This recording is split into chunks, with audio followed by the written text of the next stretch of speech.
Welcome back to The Hidden Truth, True Crime Story. In today's chilling story, we'll dive into the dark and twisted legacy of one of the most infamous unsolved cases in American history, the Zodiac Killer. A name that has haunted the minds of investigators, journalists, and true crime enthusiasts for over half a century. Between 1968 and 1969, a series of cryptic letters, ciphers, and brutal murders paralyzed Northern California. The killer taunted police, challenged the public, and vanished into legend, never to be caught. The story begins in the quiet suburbs of Vallejo, California. It's December 20th, 1968, just days before Christmas. Teenage sweethearts Betty Lou Jensen and David Faraday were on their first official date. They had driven out to a well-known lovers' lane along Lake Herman Road. It was supposed to be an ordinary teenage night out, but it turned into a nightmare. Sometime around 11 p.m., the young couple's car was found parked along the side of the road. Both teens were dead. David had been shot once in the head while still in the vehicle. Betty Lou had tried to flee but was shot 5 times in the back as she ran. There were no witnesses. No known enemies. No robbery. No sexual assault. Just cold, calculated murder. The scene was disturbing in its randomness. There were no fingerprints, no footprints, nothing left behind, except 2 young lives, extinguished in an instant. Police were baffled. There was no obvious motive. No clear suspect. Just a brutal execution-style killing with no explanation. At first, the case seemed like it might go cold, another senseless act of violence in a changing America. But this was only the beginning. 6 months later, on the evening of July 4, 1969, Darlene Ferrin and Michael Mageau were parked in Blue Rock Springs Park, just a few miles from the site of the first attack. It was supposed to be a relaxing holiday night. Fireworks echoed in the distance. Suddenly, a car pulled up beside them. The driver stepped out and approached the vehicle with a flashlight. Without warning, he opened fire. Darlene was hit multiple times and died at the scene. Michael, although critically injured, survived. His account would become crucial. He described the shooter as a heavy-set white male, about 5 feet 8 inches, wearing dark clothing. But even more chilling was what came next. Less than an hour after the shooting, a man called the Vallejo Police Department. He claimed responsibility for the attack, and for the murders of David and Betty Lou 6 months earlier. The voice was calm. Almost casual.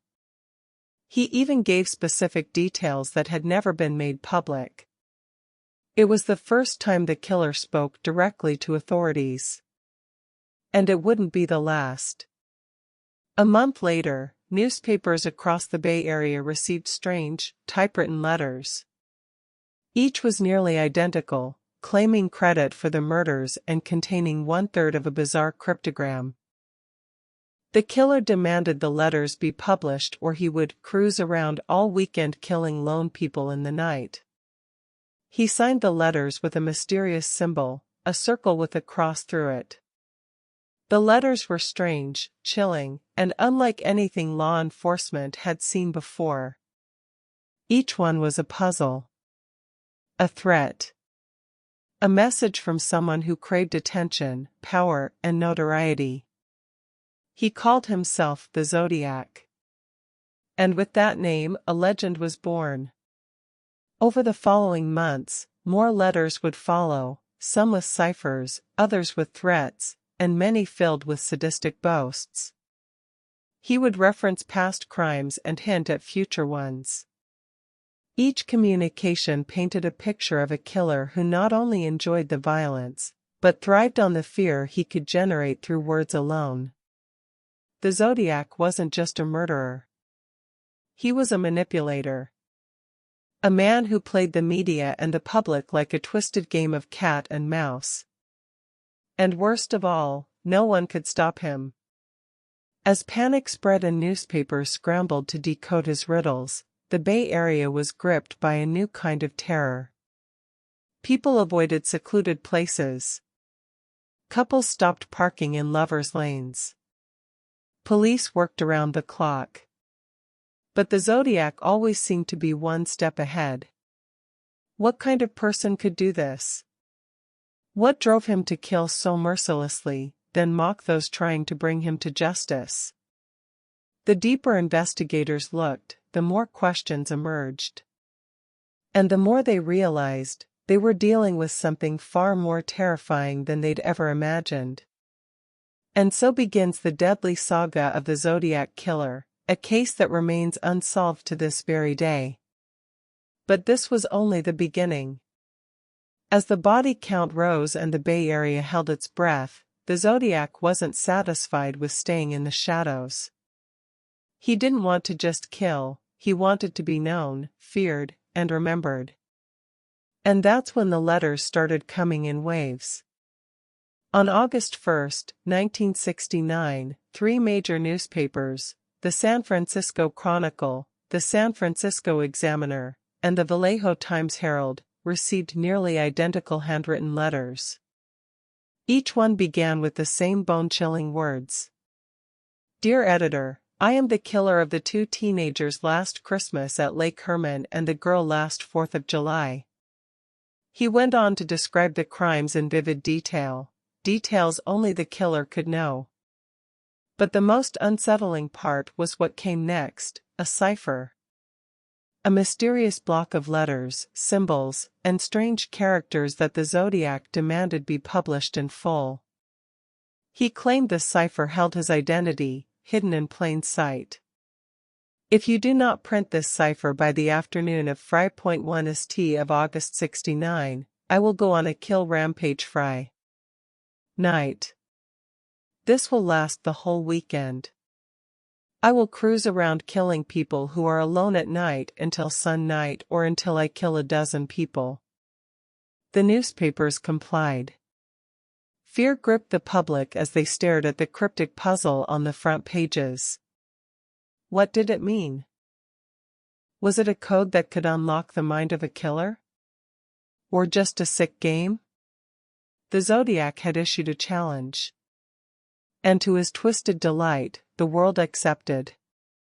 Within days, amateur sleuths, cryptographers, and everyday readers were frantically trying to solve the cipher.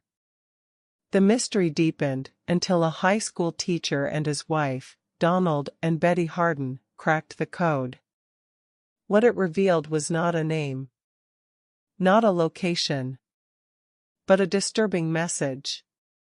I like killing people because it is so much fun. It is more fun than killing wild game in the forest because man is the most dangerous animal of all. The chilling manifesto seemed to confirm what everyone feared. This wasn't about money, revenge, or passion. This was about power. A game. And the Zodiac was playing for keeps. What struck investigators the most was the complete lack of remorse. The Zodiac saw people as prey. He spoke about murder as if it were sport. And the line between man and monster had long been crossed. In the following months, more letters arrived, each more cryptic and arrogant than the last. In one, dated August 7th, the Zodiac finally gave himself a name. This is the Zodiac speaking. From that point on, every letter bore his new signature, a name he gave himself, paired with a unique symbol, a circle with a cross through it, like the sights of a rifle. It became his trademark. And with each message, he tightened his grip on the city's psyche.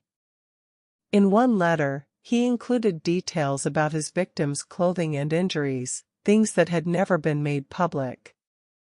In another, he claimed he was collecting slaves for the afterlife, hinting at a delusional ideology behind his killings. He taunted police, mocked detectives, and warned of future attacks. And through it all, he maintained a smug tone of superiority, as if the murders weren't crimes, but performances. As if the entire world was his stage. His threats escalated. He said he would attack school buses. That he would shoot out the tires and pick off the children as they fled. Police began tailing buses. Schools canceled field trips. Parents refused to let their children walk alone. This wasn't just about crime anymore. It was psychological warfare. And the Zodiac was winning. But behind the scenes, law enforcement was working overtime.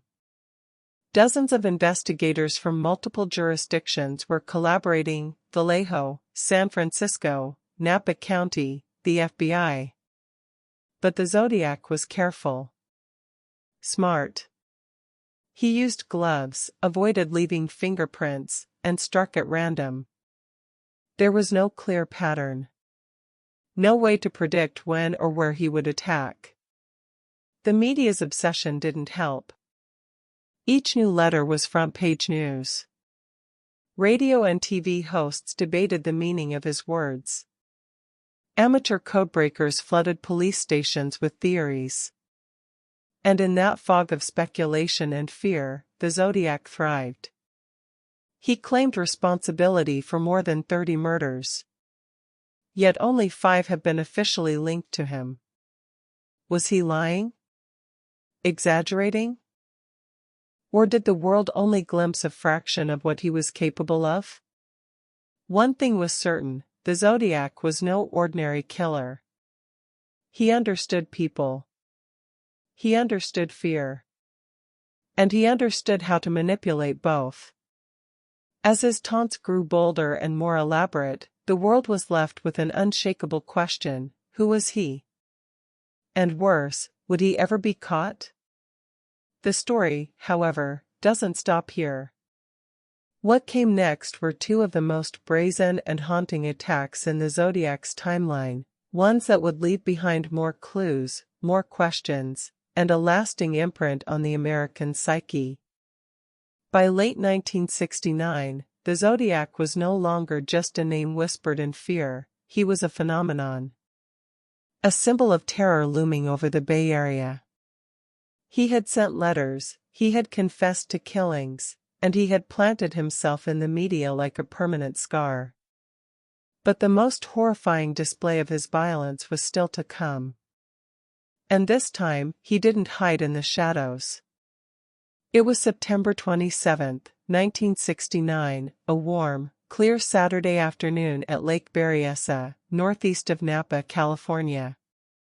College students Brian Hartnell and Cecilia Shepard were enjoying a peaceful day by the water. They had spread out a blanket beneath a tree, relaxed and talking, without a care in the world. But unknown to them, someone was watching. As the sun began to dip, Brian noticed a man approaching from across the hill. At first, he didn't seem threatening. But something about him was off.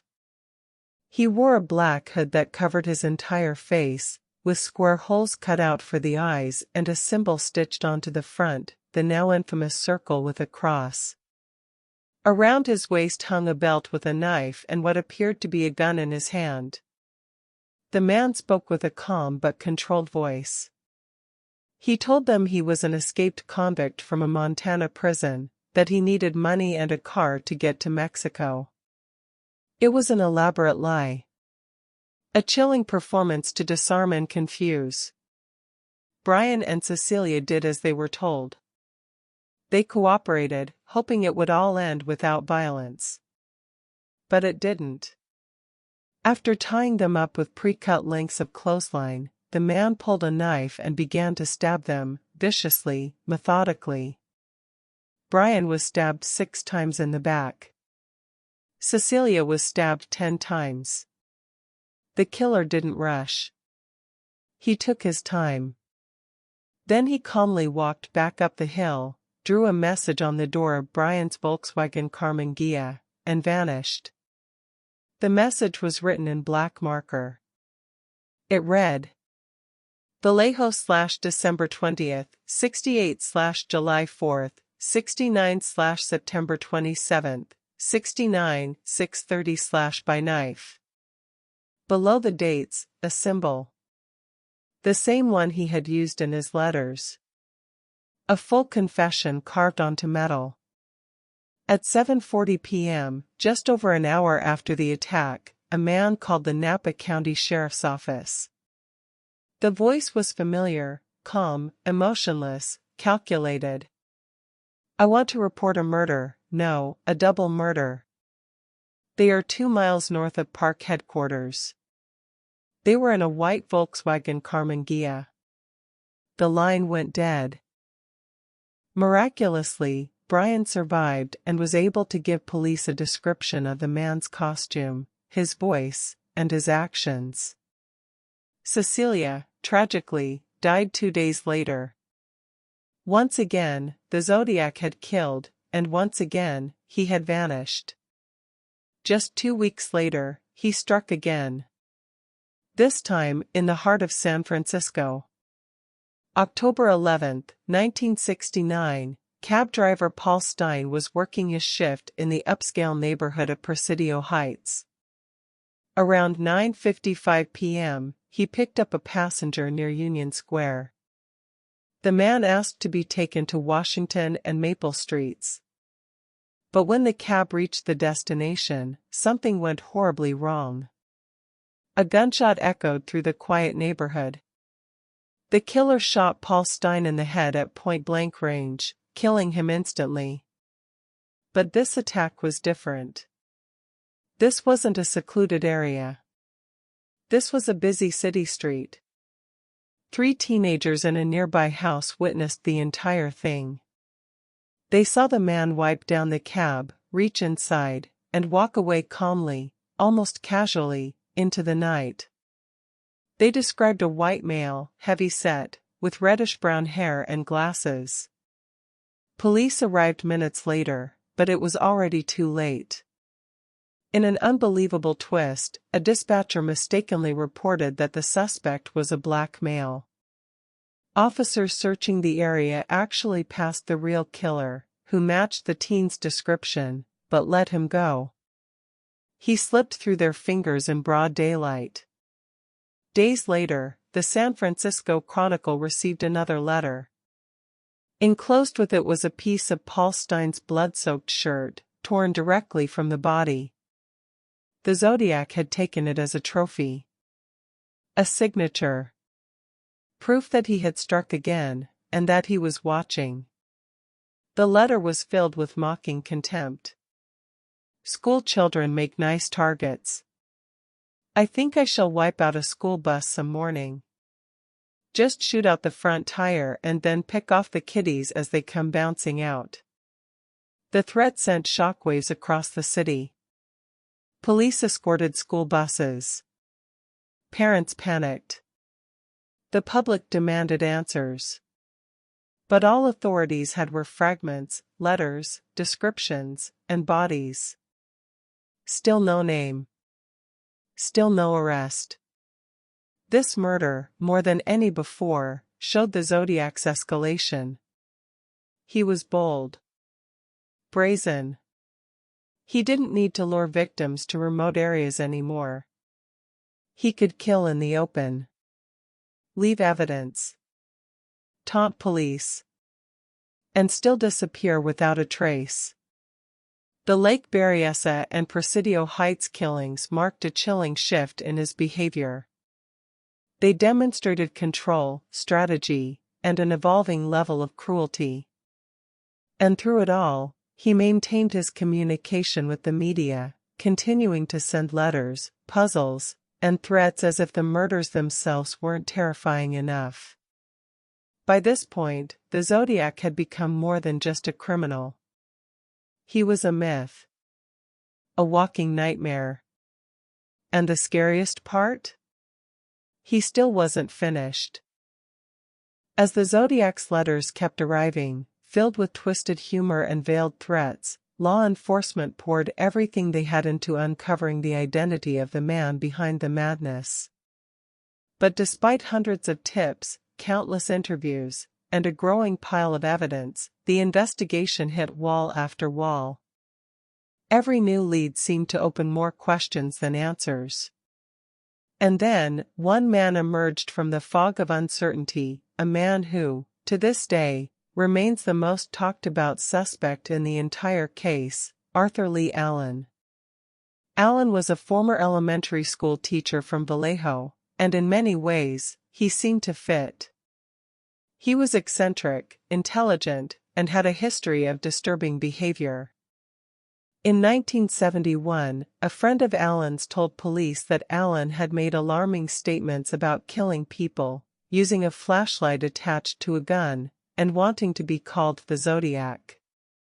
Allen also wore a Zodiac brand watch, which bore the same crosshair symbol found on the killer's letters. When investigators searched his home, they found disturbing items, sexually explicit materials, small animals preserved in jars, and coded messages. But there was one major problem: there was no hard evidence tying him directly to the crimes. Handwriting experts said Allen's writing didn't match the Zodiac's. Fingerprints taken from crime scenes didn't match either. And even more damning, DNA recovered from the envelope of one of the Zodiac letters, a partial profile, didn't match Allen's DNA when it was tested years later. It was a crushing blow to the case. The man who seemed like the perfect suspect just didn't fit. Still, suspicion lingered. Some investigators, including famed Zodiac detective Dave Toschi, believed Allen was the killer. But the evidence wasn't there. And in 1992, Allen died of a heart attack, taking his secrets, if any, with him to the grave. But Allen was just one name on a long list. Over the decades, law enforcement and armchair sleuths alike have proposed countless other suspects. Each brought their own strange connections and eerie coincidences. There was Rick Marshall, a projectionist and film buff who lived in the Bay Area. He owned a typewriter similar to the one used in the Zodiac's letters. He had an interest in cryptography and reportedly fit the physical description. But again, no hard evidence. Then there was Lawrence Kane, a man with a criminal record and documented mental health issues. He lived near one of the victims and worked in the same city. Some believed he matched the police sketch from the Presidio Heights murder. Still, nothing definitive. Another theory focused on Earl Van Best Jr., the subject of a controversial book written by his own son, The Most Dangerous Animal of All. The book claimed that Van Best was the Zodiac, citing a resemblance to police sketches and ties to the San Francisco area. Even his handwriting seemed to resemble the Zodiac's, at least according to some experts. But the claims were heavily disputed and, again, no concrete proof ever materialized.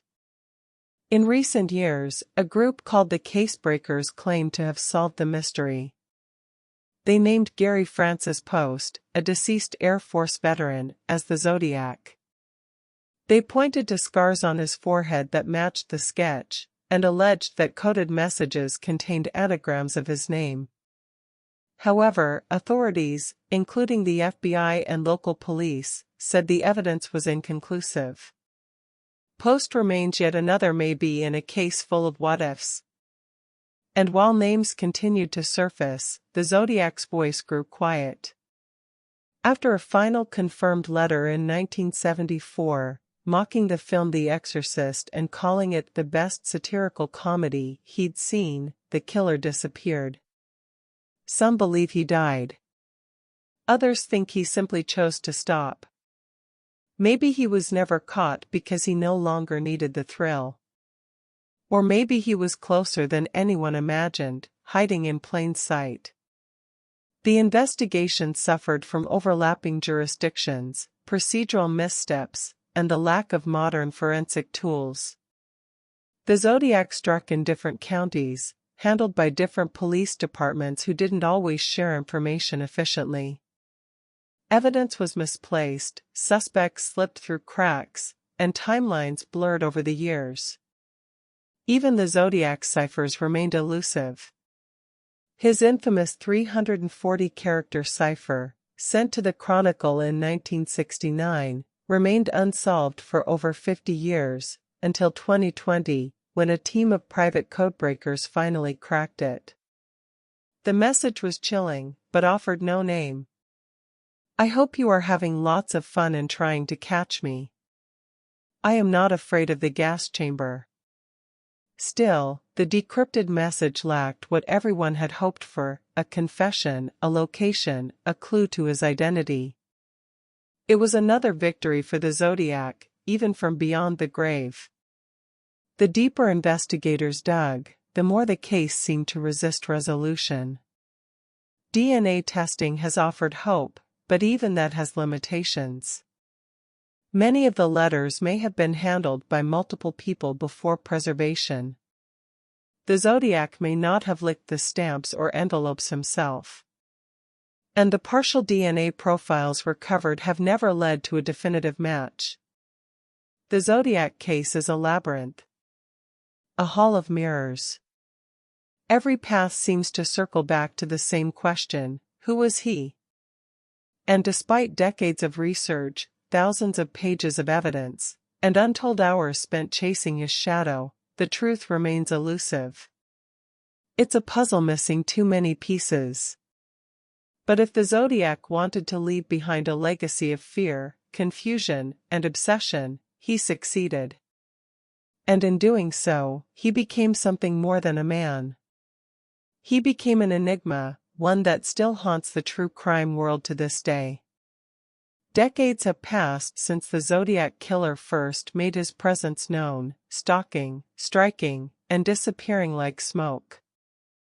But in the years that followed, the world didn't forget. If anything, the mystery of the Zodiac has only deepened with time, drawing in new generations of investigators, amateur codebreakers, and true crime obsessives. And thanks to advancements in technology, the hunt has evolved, but the outcome remains the same. For a long time, investigators were stuck in the 1970s. Evidence sat in dusty storage boxes. Old files were left untouched. Cold case units faced limited resources, and in some cases, unwilling departments. But as DNA analysis became more advanced, the possibilities changed, and hope resurfaced. In the early 2000s, partial DNA was extracted from the stamps and envelopes used on Zodiac's letters. It was a breakthrough, or so it seemed. The idea was simple: if the Zodiac licked those stamps or envelopes himself, his DNA might still be there. That tiny biological trace could finally name the man behind the myth. But there was a problem. The DNA was degraded. In some cases, it was likely contaminated. The testing offered glimpses, fragments of a genetic profile, but not enough for a solid match. Some of the samples may not have even been licked by the killer. It's possible someone else prepared the envelopes. The Zodiac might have worn gloves, used a sponge, or had someone else unknowingly assist him. The limitations were frustrating, but not the end of the story. The 2010s saw the rise of genetic genealogy, the same method that famously led to the capture of the Golden State Killer in 2018.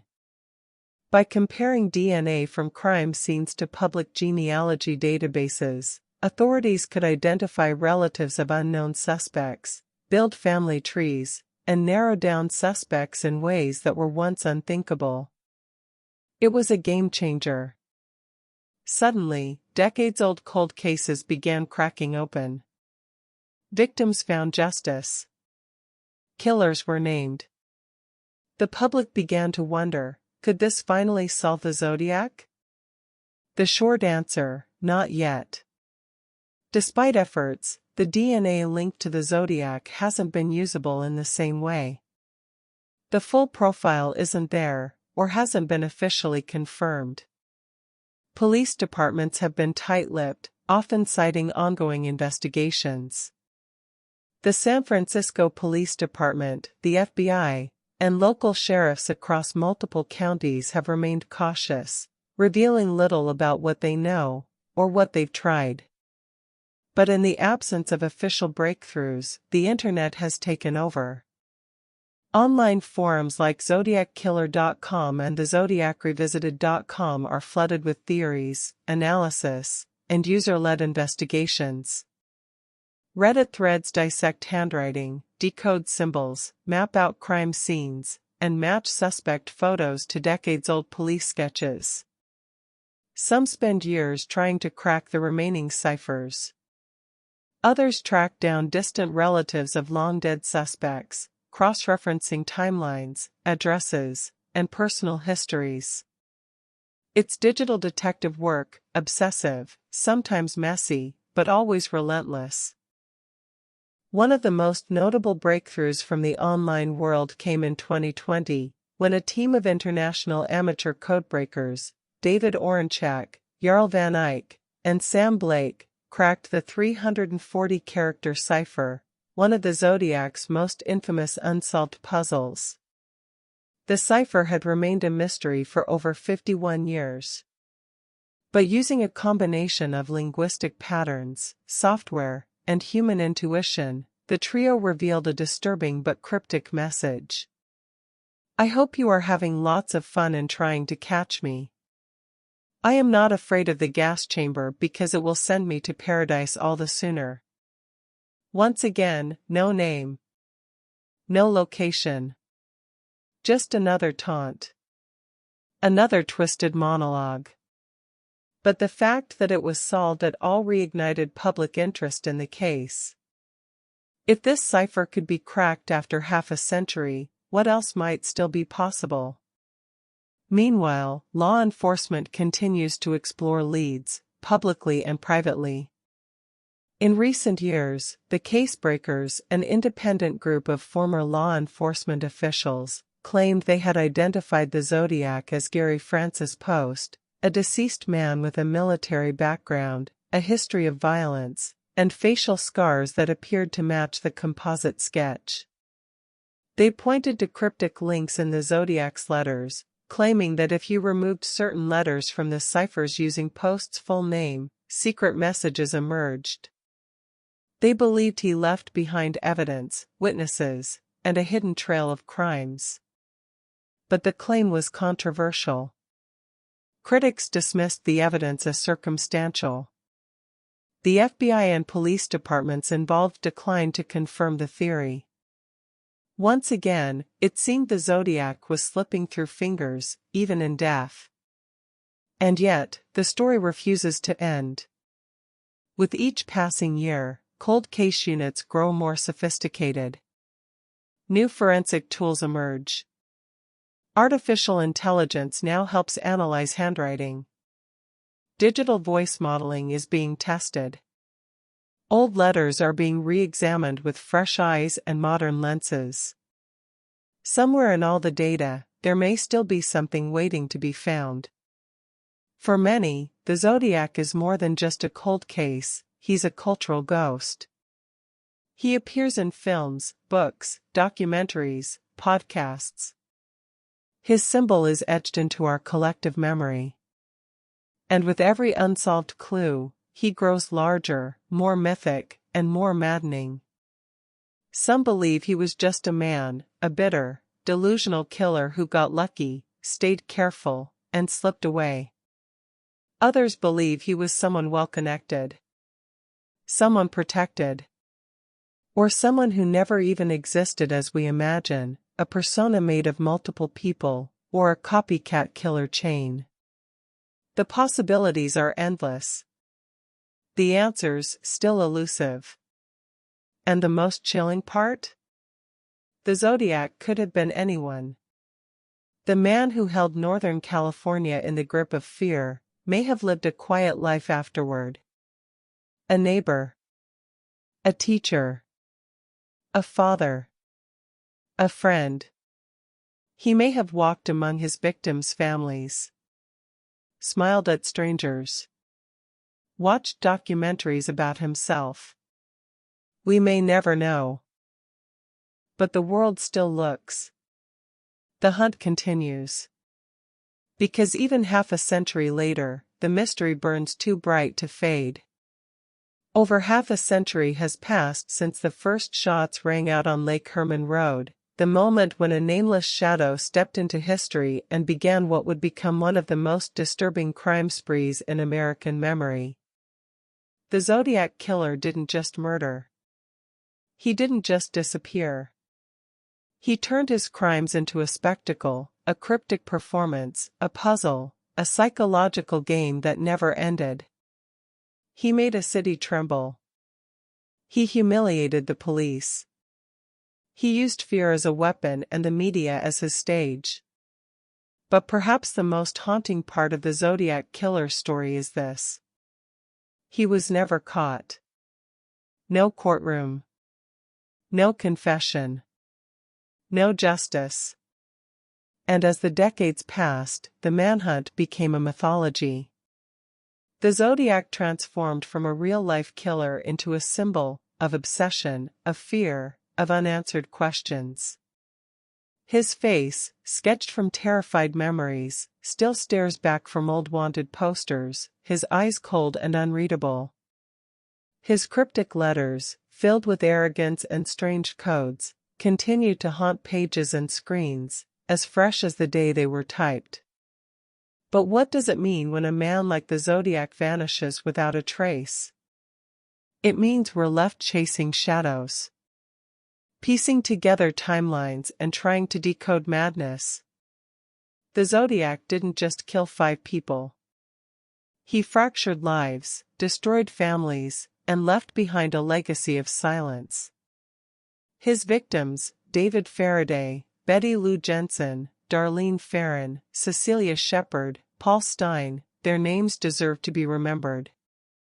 More than the killer's ciphers. More than his riddles. Because behind every crime scene, every bloodstain, was a human story, stolen in an instant. And yet, the world keeps returning to the mystery. Bookshelves overflow with theories. Online forums buzz with speculation. Podcasts dissect every clue. Why? Why does this case, above all others, continue to pull us in? Maybe it's because the Zodiac represents something we fear the most, the idea that evil can exist right next door. That someone so cruel, so calculating, could walk among us, unnoticed. That they could disappear, and win. But maybe it's also about something deeper, a need to understand the incomprehensible. To take back control from the chaos he created.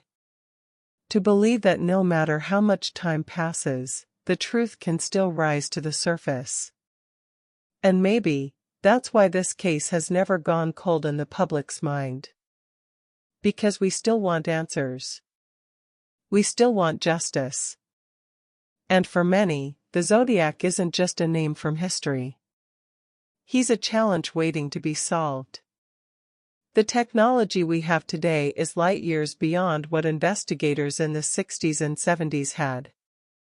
We can analyze DNA with stunning precision. We can cross-reference handwriting with machine learning. We can use AI to sift through decades of files in seconds. If ever there was a time for this case to be cracked, it's now. But the truth may come from somewhere unexpected, not a lab, not a detective's desk, but from someone watching, someone listening. Because the Zodiac Killer wasn't a ghost. He was real. Flesh and blood. He had a name, a face, a life. Someone out there may still hold a missing piece. A family member. A friend. A neighbor with a strange memory they never connected to the case. And that's where you come in. If you found yourself pulled into this story, If the Zodiac's trail stirred something in you, don't let the mystery end here. Share this story. Talk about it. Dig deeper. Maybe you notice something others missed. Maybe you connect the dots. Or maybe, just maybe, the right person hears this, and a secret kept in silence for 50 years finally breaks. Because the truth is still out there. Waiting. Thank you for joining us on this haunting journey through one of the most enduring and terrifying unsolved cases in American history. If this story resonated with you, if you believe in the power of truth, justice, and never giving up, help keep this case alive. Like the video.